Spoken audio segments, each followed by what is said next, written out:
Bismillah, Assalamualaikum warahmatullahi wabarakatuh. Bagaimana kabar anak-anak hari ini? Mudah-mudahan semuanya sehat-sehat ya. Alhamdulillah, hari ini kita kembali melanjutkan pelajaran kita Al-Adab Al-Islam.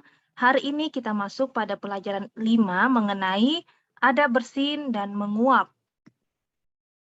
Nah, sebelum belajar, kita baca doa belajar ya. Berdoa dimulai. Robbi zidni ilman warzuqni fahman. Ya Allah, tambahkanlah aku ilmu dan berikanlah aku rezeki akan kepahaman. Nah, hari ini kita memiliki 3 tujuan pembelajaran. Yang pertama, siswa dapat melaksanakan adab bersin. Kemudian siswa dapat melafalkan zikir ketika bersin. Dan yang ketiga, siswa dapat melafalkan doa bagi yang bersin. Nah, perhatikan adab bersin. Anak-anak, perhatikan betapa mulia adab orang-orang beriman di setiap keadaan mereka. Bahkan ketika mereka bersin dan menguap sekalipun.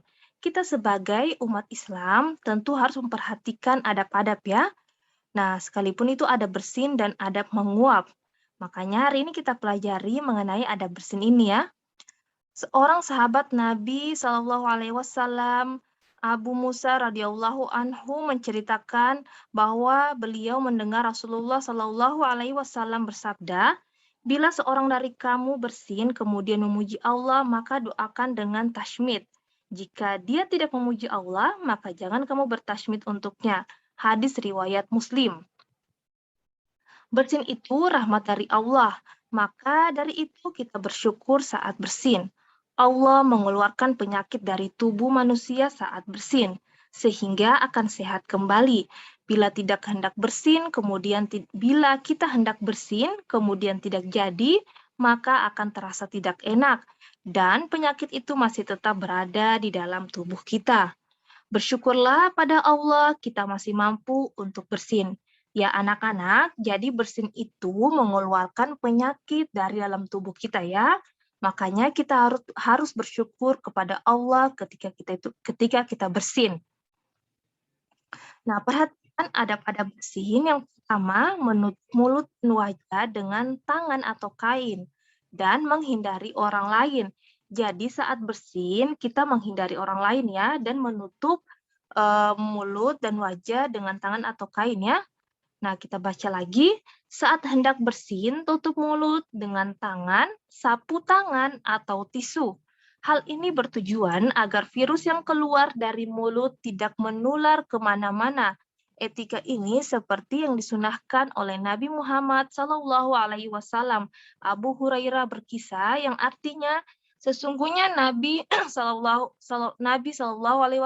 ketika bersin, beliau menutup wajahnya dengan tangan atau kainnya sambil merendahkan suaranya.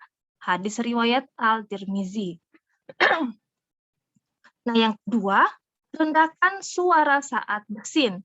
Saat bersin dianjurkan untuk merendahkan suara sehingga tidak mengganggu atau menyakiti orang lain.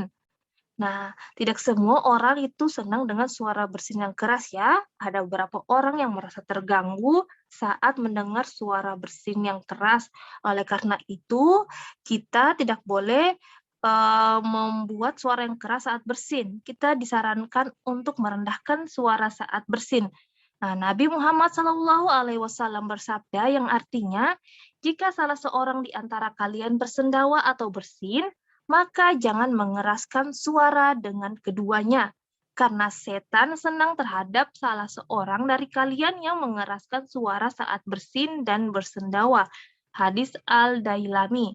Nah, siapa di sini yang mau disenangi sama setan? Tidak mau ya? Makanya jangan mengeraskan suara ketika bersin ya. Nah, yang ketiga, membaca hamdalah. Setelah bersin, seorang dianjurkan untuk membaca hamdalah dengan suara yang keras agar didengar oleh orang lain. Nah, kalau tadi bersinnya dengan suara yang rendah, nah kalau baca hamdalahnya ini dengan suara yang keras ya agar bisa didengar oleh orang lain. Tapi bukan juga berteriak ya. Nah, hal tersebut sesuai dengan sabda Nabi Muhammad SAW yang artinya, jika salah seorang dari kalian bersin, hendaklah dia mengucapkan Alhamdulillah dan saudara atau temannya yang mendengar hendaklah mengucapkan yarhamukallah, semoga Allah merahmatimu. Jika saudaranya berkata yarhamukallah, maka hendaknya dia berkata yahdikumullah wa yuslihu balakum, yang artinya semoga Allah memberimu petunjuk dan memperbaiki hatimu. Hadis riwayat Al-Bukhari. Nah, jadi hamdalah itu tadi adalah alhamdulillah, ya, membaca alhamdulillah. Nah, kita baca alhamdulillah, ada yang mendengar, diucapkan yarhamukallah, ya. Kemudian kita balas lagi dengan berkata yahdikumullah wa yuslihu balakum. Seperti itu ya anak-anak. Nah, doa saat bersin. Bersin maksud nikmat dari Allah Subhanahu wa taala sehingga manusia bisa mengeluarkan virus yang berada dalam dirinya. Maka sesuai dengan sabda Nabi Muhammad SAW, kita dianjurkan untuk membaca beberapa doa berikut ini setelah bersin dan ketika mendengar orang bersin. Perhatikan yang pertama, doa ketika bersin. Karena sudah diberi nikmat untuk mengeluarkan virus yang ada dalam tubuh, maka kita harus mengucapkan hamdalah. Hamdalah itu bacanya alhamdulillah, yang artinya segala puji bagi Allah. Nah, yang kedua, doa ketika mendengar orang lain bersin. Jika ada seorang di sekitar kita bersin dan mengucapkan hamdalah, wajib bagi kita membalasnya dengan doa berikut, yaitu yarhamukallah, yang artinya semoga Allah memberi rahmat kepadamu. Nah, yang ketiga, kita balas lagi ya, membalas doa dari orang lain yang mendengar bersin. Ketika ada orang lain yang menanggapi ucapan alhamdulillah kita saat bersin, maka kita harus kembali berdoa untuknya dengan membaca doa berikut. Yahdikumullah wa yuslihu balakum, yang artinya semoga Allah memberi petunjuk atasmu dan membaguskan keadaanmu.